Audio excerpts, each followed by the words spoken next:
paranormal investigation story series. This is on the Pennhurst Asylum, which was partially a school, partially an asylum back in the day, but now it's just an abandoned asylum since 1987. And you can actually visit it. The people own it now, they actually let you visit it and everything. And you can do overnight investigations or do Halloween things, which of course you have appointments for.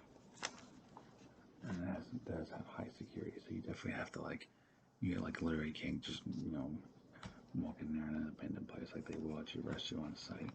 Like, it's very, but they do allow it, but you have to obviously ask for permission and, book an appointment. Anyway, the story is a bit, it's pretty graphic, because it's, with the stuff that went on there. I mean, the doctors and nurses were horrible to these people. So, just a viewer warning right there. Here we go. Pennhurst Asylum was a mental institution for mentally challenged children. There might have been some there was adults there that were, ages, but basically the asylum part of it was, basically for children. Usually about ages around 6 months to 12 years old, roughly. Only problem is patients that were there were always mistreated and were forced into medical experimenting by the doctors and nurses, which is true. Even one doctor actually got in legal trouble for it. A doctor by the name of Dr. Fear, real name Jesse Fear, was the worst one. I mean, he was the absolute worst one. I mean, he would literally inject these kids with, like injections, in the syringe, and they were harmful drugs, but they were really painful, which, as you can imagine, made the kids they were obviously being that they're in an asylum, there's for mentally challenged children, so that made their brain health even worse. Worst part too is he would actually take kids that had a higher IQs, and so about somewhere between, let's say for example, 60 to 100 IQ, and he would take kids there that they're smart, and then as if they did something wrong, as punishment, he would put them with kids with IQs of 0 to 20, and that actually was shown even by different sources and police investigation and other things, that actually made their brain health, or they could be more not as mentally challenged, and he would make them even more mentally challenged because of that. And they wouldn't have a choice; they would force them to. And he would obviously, and he would also put kids with IQs, like I just said, of around 60, and put them with kids that were IQs of 10 to 20. And leave them together, and sometimes he would do it just to see what would happen. Eventually, the cruelty and crimes they committed caught up to them. The asylum was finally shut down on December 9th, 1987. And that's, of course, a couple of decades after, in the 60s, when one of the big news channels, it might have been CBS or one of those news channels, but it was a big, one of the major news organizations, who actually sent in a reporter to, for the kids, and just to see what the whole place is like. And even it was so bad. I mean, even the reporter and his crew were about ready to leave because of how cruel and horrible things that they saw that they put these kids through. And the asylum was constructed between 1903, which obviously when it started, and it was finished in 1908. And just 4 years after they got their first patient, on November 23rd, 1908, so just after they got done building it, they got their first patient. And little did, that particular person know that this wasn't a normal, mental institution for mentally challenged, kids. It was actually how bad it was, more like a torture chamber. Even the area for the mentally challenged, kids with people was overflowing with people, and that's part of because they had orphans there they had actual criminals who did crimes and were punishing them there in prison, and kind of somewhat turned it into a prison for some reason. Even though it was supposed to be a school and a mental asylum, and they also, had immigrants there, which of course back then they didn't treat immigrants, in the best way. So that's, according to some American history, it makes sense for why, and the place was like, the building wasn't taking care of it. They weren't getting as much funds. They're actually getting less funds than what a zoo gets for it to take care of animals from the state. I mean, it was bad. But in the 1960s, Pennhurst had about 2,791 people or residents there, which is literally almost a thousand times more than their maximum capacity. You can imagine they were ridiculously overflowing. It should not have had that many people there. And the children who were institutionalized, so like the ones who are like the mentally challenged kids who are there which in a normal asylum where they're supposed to be there so that they can help them, to cure or at least help their the mentally challenged part of their brain to be more like tamed or more, so that they're not a danger to themselves or other people. And of course, the crazy people there kept them in cages like they were dogs. Like they actually had actual metal cages they would put them in. And the worst part is they were often found lying in their own feces, which is basically your own poo, which is really gross. And that's from the place too. It was very unsanitary. I mean, these doctors, they didn't even care about sanitary. It was Bill Baldini, if I'm saying that last name right, was the first to break the story of the horrible conditions there, which is back in the 60s. And there's even a documentary called "Suffer the Little Children" that explains the whole documentary. And of course, they use terminology that we don't use nowadays, like and not to offend anybody, but back then they called people who had mentally challenged or had disabilities, usually like usually like they're retarded, to say, which of course not a term I use. I don't like the term at all, but that's unfortunately that's the term that they used back then. People back then just weren't caring enough for disability people. In a lot of cases with these things too, in the early 1900s up to the 50s. I mean, disability people, even autism or ADHD, they were considered, people would be afraid of them, or they would feel like they are a danger, which obviously they're not, but back then they were a little nutty. They were so mortified when the story ran in 1968 from what they saw. They were so mortified. I mean, they were ready to, like I said before, they were ready to leave. I mean, he even said, it was so bad it changed the history of the asylum. I mean, the reporter even said he saw naked, ill children who were naked and obviously ill, skeletal remains looking like patients and look like they're patients and like adults and children, even children from 6 to 5 years of age. And he said that they also saw kids 6 months to 5 years. So you're talking like a baby to 5 years of age who are literally like tied their hands and feet to beds as if they're like a death row prisoner on the way to execution. I mean, they even had like a box they would put around their head to cover them so they couldn't see what they did sometimes. I mean, it was disgusting. The patients were divided into crude categories. And again, this is not to offend, but this is just the medical terms back in the day that they would use. So that has nothing to do with our team or how we think. This is just what was used back then. So we don't mean to offend if it does. But they're divided into crude categories, which they termed imbecile or insane, epileptic, unhealthy, and even dental categories of good, bad, or treated teeth. At first, the male and female patients were kept together initially, which, probably wasn't the best idea, but were later separated, obviously, to avoid pregnancy, since they were, you know, women were being raped. Some of the men were being messed around with the women. It was becoming a big problem, which they should have known to begin with.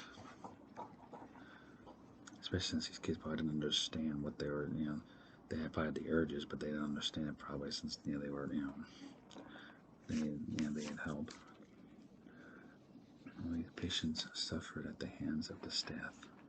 High-functioning patients were separated from low-functioning ones, but were often put in wards with the lesser-abled ones as punishment, which I was saying before. Some patients were intentionally aggravated to turn violent. Their assaults would be arranged by caretakers. They even beaten some of the wheelchair-ridden patients. Some kids even died there. Some even said that some of them actually were left or starved to death. And some parents don't understand autism, ADHD, specific learning disabilities, or any type of learning disability. Some parents would dump their kids off there and everything else and be like, well, see ya. And some of those kids never saw their parents again. And their parents some parents even said they're afraid their kid was going to be a danger to society. Which, unfortunately, parents did back then, since they didn't understand. A lot of people were fear or scared of what they didn't know, instead of, thinking about rationally. Obviously, they're too quick to judge. In 1983, 9 employees were indicted on various physical abuse and assault charges. Even some of the parents who had the kids there brought this to court and were fighting this to the death to get these people to stop just beating, hitting, injecting their kids with drugs that were harmless, but were really painful when injected and caused them great pain and suffering. And some their mental disability even got worse by that. But some of these kids actually went their brain really went insane because of this. They really traumatized a lot of these kids. The institution was eventually shut down in 1987, which I said before. And of course, that was 2 decades after the truth came out in the 60s. What you think after the interview that the people did, and they filmed and everything, so they had actual proof. So you think people then would be ready to shut it down by 1970 or even the 60s, but fortunately the court battles and everything took a really long time. Part of the asylum has been reopened, like I said before, as a paranormal tourist attraction, which is usually $100 per person, and people say they have experienced unexplained chills, screams, voices asking for help, and shadow people. Which obviously those don't know. Shadow, for those who might not know much about paranormal stuff, which I've seen before. Shadow people, so that's like when you see it looks like a silhouette of a person, like your own, or let's say your own shadow. When you stand in the sunlight, you can see your shadow. It kind of looks like that, And I've seen plenty of videos, people using spirit boxes and all that stuff. I mean, there's screams. There's a couple of spirits that ask for help. And partially a lot of because these these spirits are usually the kids who were tortured and traumatized and everything else, and the spirits, they might not understand why they're still there, or they might even still have the thoughts, what happened there. And as a kid, that's scary, especially since they don't have the mother or father to comfort them. And even though mistreatment kept going on in the asylum, even after the truth being exposed, TV series on it inspired many, especially some of the parents, to wage a legal fight against the institution. I mean, there was even, petitions. There were people who were signing like thousands and thousands of people signing petitions to get this asylum, stopped. Or there's people who are starting petitions to get the whole asylum closed down and knocked down. I mean, which is understandable. I mean, if I had a kid here, I'd want it closed. Even if I didn't have a kid, I'd want that closed down too. I mean, That's horrible. Why would you do that to kids? And this led to an exhausting 20 years of legal actions and federal judgments before the asylum was closed. The asylum was primarily built to be both a school and hospital, like I said before, but it unfortunately ended up being one of the most horrific asylums in the entire country. I mean, it was so bad it was considered the worst, and that's pretty bad. Not just the children and patients, but the others were there, like criminals, like the immigrants and criminals and orphans. They were abused too, unfortunately. I mean, nobody was safe from the abuse of doctors and nurses. Some who had to do with the asylum or went through the asylum, even termed it or they say it's not even an asylum, it's hell on earth. Which, from all the research I read and everything, it sounds like it was hell on earth. Its original name was Pennhurst State School and Hospital. Thousands of mentally disabled children, most of them abandoned by their own parents, unfortunately, passed through the doors of Pennhurst Asylum and entered a whole new world. But this world was more frightening than anything any of them or anybody could have imagined it would be. Hell, even the parents could not, because not all parents abandoned them. Like, there were parents that actually, stuck around, wanted to help their kids, but... And obviously, because there were some parents that were really pissed off of their kids being, beaten and given injections of God knows what kind of medication. But that crazy Dr. Jesse Fear character. Things were changing by the end of the 1950s, when many people reported numerous abuses. I mean, everybody was bugging the courts and everything else. That's when the petition started. These harsh conditions had to change, which they should. During the decade that followed, many asylums across the country were being shut down and abandoned, which basically for the same thing. If you look through history, many asylums were treating people like garbage, and they eventually were shut down, sued. Doctors and nurses were arrested and charged of cruelty to disability people and all that stuff. I mean, it's just horrific, nasty people. Usually for the same reasons: abusive staff, mistreatment, horrible stuff like that.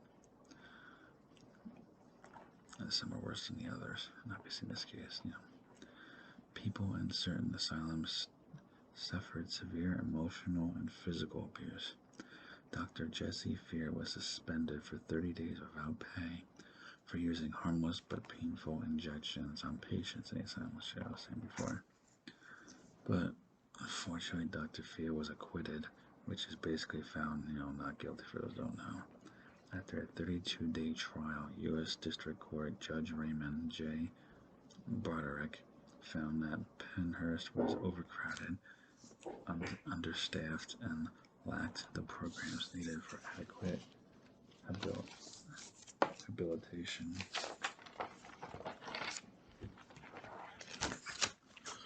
I should say. He found that various unwarranted forms of restraints were used as control measures in lieu of adequate staffing, including seclusion rooms, physical restraints, and psychotropic drugs. The physical environment was found to be hazardous to the residents both physically and psychologically, to the extent that it was not only not conducive to learning new skills, but it is so poor that it contributes to losing skills already learned. Residents were found to have been subject to abuse by both other residents and the staff. So unfortunately, of course, Jesse Fear, of course, was acquitted, which, I'm kind of hard time understanding how, considering how bad it was, the evidence and things that people said between patients, and even staff even admitted what he did. He even admitted on actual video of what he did and how he treated the patients. So you think that right there, a confession, multiple people complaining about it, already proof, and people who are charged with abuse. So you think there would be enough, that would all that combined would be enough evidence to prosecute him. But unfortunately, the jury, I guess, at the time didn't believe so. Unfortunately, of course he got. Of course he got a bad rep. So I can imagine it was probably hard for him to find a job. I can imagine. But unfortunately, the bad guy got away with all the nonsense that he did. But yeah, that's pretty much the end of that story for that video. On the Pennhurst Asylum, and all the crazy stuff that went down. So like I said, we don't, like all this stuff that went there, and like certain words and medical word terms are offensive. We don't. That's not part of us. Just what was used back then, and just setting this video for historical accuracy and stuff, and all that good stuff. So hopefully you enjoy listening to this story, some more style, and I continue to do more paranormal story stuff. If you guys like that kind of stuff about the different paranormal stuff, and be sure to like, comment, subscribe. Remember, hit that subscribe button, the ding, bell icon to get notified videos. And that's just about it for this video. And I will see y'all in the next.